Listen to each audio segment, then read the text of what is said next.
Donnie and Dolly. The team is supported by ableauctions.ca. Closing your business? We can help. And King of Floors, your vinyl, laminate, and engineered flooring superstore.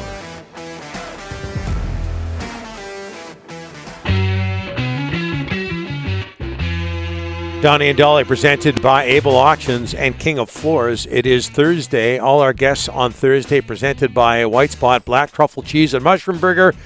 Oh, Rick loves those. Try White Spot's new adventurous burger lineup. After all, burgers are kind of our thing. On now for a limited time at White Spot. We'll see you soon as we bring in our Thursday regular, NHL Analyst Supreme, John Shannon. John, how are you? Morning, boys. John, going back a couple of days, Paul Statsny plays his 1,000th NHL game on Tuesday. His dad, Peter, played in 977 games. I'm going back in time a bit here, John. You're good at that sort of thing. I think I am as well. But he's 8th all-time is Peter Stastny in points per game, 1,239 points overall. Do we talk about him enough as one of the great NHL players of all time? Nope, we don't. And I don't think we talk about him even on an international level for what he was. Let's remember, he came over to North America as a 26-year-old. He didn't come as a teenager. He came at a time when the Iron Curtain was still higher than anything else. And then played in a market, and you're going to laugh at this, Donnie, played in a market with the opposite brewing company and didn't get very much attention in our country. I understand that. The Quebec Nordiques were aligned with Carling O'Keefe. They weren't part of Hockey Night in Canada, which was bankrolled by Molson Breweries at the time. And the Nordiques got very little attention outside of the city of Quebec. Wow. I never made that connection, but that totally makes sense knowing a little bit more about business now. But just looking at his numbers, and man, I remember, he was one of the first interviews I did when I worked at Sports Page. He was such a smart, nice guy. It was just a pleasure. Listen, he was a superstar on both continents. There was no question about it. Yeah. He just happened to play in the smallest market in Canada, smallest market in the NHL, that didn't get very much media attention. Yeah. Moving on, does a Leafs versus Habs playoff matchup, does it have special meaning for you? No, it doesn't. I'm going to show my Western bias. I still think Calgary-Edmonton is a much better and much more anxious time. Maybe it's because it has been so long since. And I'll really date you guys. I was in the broadcast booth sitting beside Bill Hewitt and Brian McFarland when Larry Robinson scored that overtime goal and Tiger Williams ran after Bob Myers out of the penalty box. So I was there. I was part of it. I think the rivalry only exists when the fans of the towns, both cities, can really, really participate. And it's difficult to participate when you can't go to the arena. Yep. John, about a week to go, we're going to find out the future in this city of the coach and the GM. What are you hearing, and what's the feel out there about what the possible shakeups could be in Vancouver? Yeah, that's an interesting one, Rick. It's gone quiet. We talked about this 2 weeks ago, and I know your phone blew up, and my phone blew up, and Travis's phone blew up when I said that there was something across the table. Yep. No one ever denied that there was something across the table, so we know that there was something across the table, but we know it wasn't very good. And where it's gone from there, it has gone stealth. So it's one of those things where you have to wonder, and this is my supposition more than anything, you have to wonder if there's bigger things in the organization happening. And what are Francesco and his family, what are they doing to help the long-term health of the franchise? That to me that's from the outside, that's what it looks like to me. John, you talk to a lot of hockey people. You're well connected. We all know that. But what is the perception of Vancouver around the league? I don't get a super duper great impression that they're one of the top run well or great organizations in the NHL. What feel do you get about where Vancouver is in the NHL? Gosh, that's a good question. I've never had that question before. First of all, I think if you walked into any room and said, by the way, I can get you a job in Vancouver, I think 95% of the people would jump at it. I think there's a real love affair with the city. I think there's a real understanding of a very passionate fan base.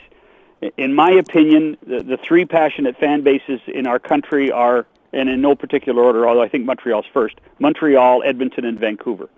I think those are the fan bases that drive the franchises more so than the other cities in our country.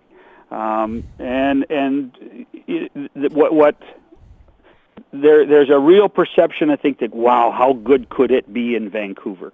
More so than anything else. I don't think it's a reflection of ownership. I don't think it's a reflection of what the talent is.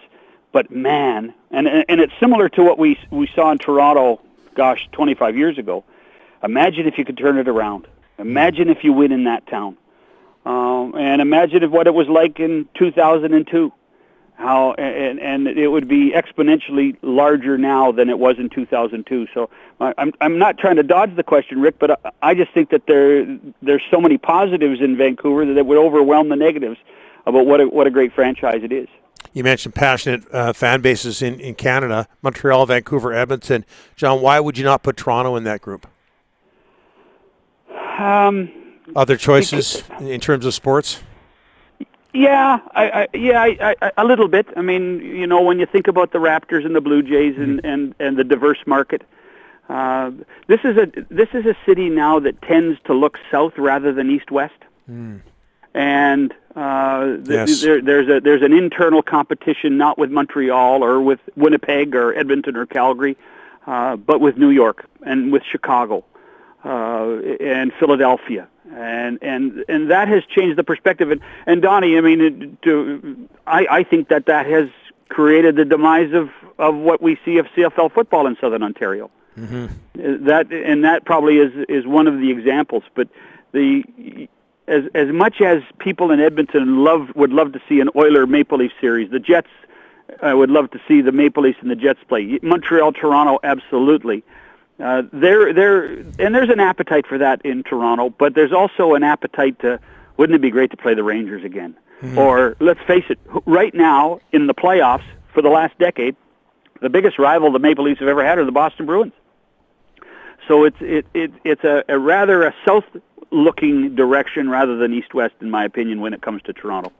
Yet another great point. Hey, I noticed that you talked to Wayne Gretzky on the Bob McCowan podcast. I think it was on the weekend, John. Yeah. So and this is a bit of a stretch, but with ESPN in mind, and the NBA does this on TNT, they get big stars on that panel, and I love that show. How do you think Wayne would do as a color man or an in-studio analyst? If we get Wayne with the veneer, he would be brutal. If we were able to sit down with Wayne and say, hey, Wayne, and I'm sure that both of you have had some time with him. If you get Wayne in a small, private moment, comfortable. He has a great sense of humor. He has a great acid tongue, and he has unbelievable hockey knowledge. So he has the equation to be one of the great announcers. As good as a player? No. But he has the ability to be one of the great announcers of all time. But as soon as you put the lights on and turn the microphone on, he goes into media talk, media speak. And you'd have to be able to sit with him and say, Wayne, listen, if we're going to do this, we really want you, but you're going to have to tell us something. And you're going to have fun. And as good as Wayne is in the media, I think he works at it. And I'm not sure he has as much fun as he should, and that's something that he's manufactured it. And quite frankly, Donnie, what Wayne Gretzky has done that way, he's he's projected that to every superstar in the National Hockey League. Yeah. If you took Wayne Gretzky's interviews and put Sidney's beside his and Connor's beside his and Patrick Kane's beside his, they'd all sound the same. Yeah. Because Wayne created this. He created this style of, hockey talk, hockey speak, without really saying anything. But if he would go on the air and tell us what he really believes about people, what he really believes about the game, then he would be outstanding. And I think that goes for, we got to get going here, John, but I think that goes for anybody. It's not a criticism away, but if anybody could loosen up the way Charles Barkley does or Shaq does, it would, I think it would be better for the game. Hey, John, thanks so much for this. Appreciate it. Have a great weekend, boys.